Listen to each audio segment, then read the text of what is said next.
Leviticus chapter mar 12. Bende jatelo bang' Moses wacho, luw bang' nyithindo ma Israel sane wacho, ka dhako onyuolo dis, bende sano nyuolo nyathi manyach. Onyo, gola bedo sano kilony ndelo 7, ndelo pawembo, roniel pere, amagola bedo sano kilony. Nyo indelo mar 8 ila zuko, reng pa arongo pere. Nyogo, la onyo miwo, ndelo 33, remo pa kwoch pere. Gokila geyo, gima onul, bende gokila bino iye ikapon. Tondo sano ndelo pa kwocho pere, otieko tungo. To ka gonyolo, nyathi manyako, onyogola bedo sano kilony, kiwo ariyo, lu webo pere.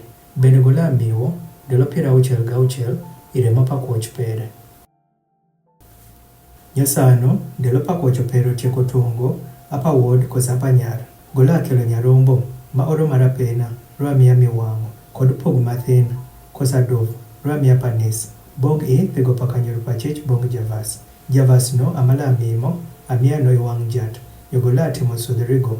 Yogola bedo san olony wuok ichwero paremo pere. Be amo bedo tot padhako monyuolo, nyathi manyach kosa manyako. Nyokago kinyal kelo, nyarombo. Onyogola kelo tovario, kosa pogario mathin. Achiel pa, amiya miwang'o, nyoman pa, amiya panis. Nyo javas la timo sudhrigo, yogola bedo sano olony.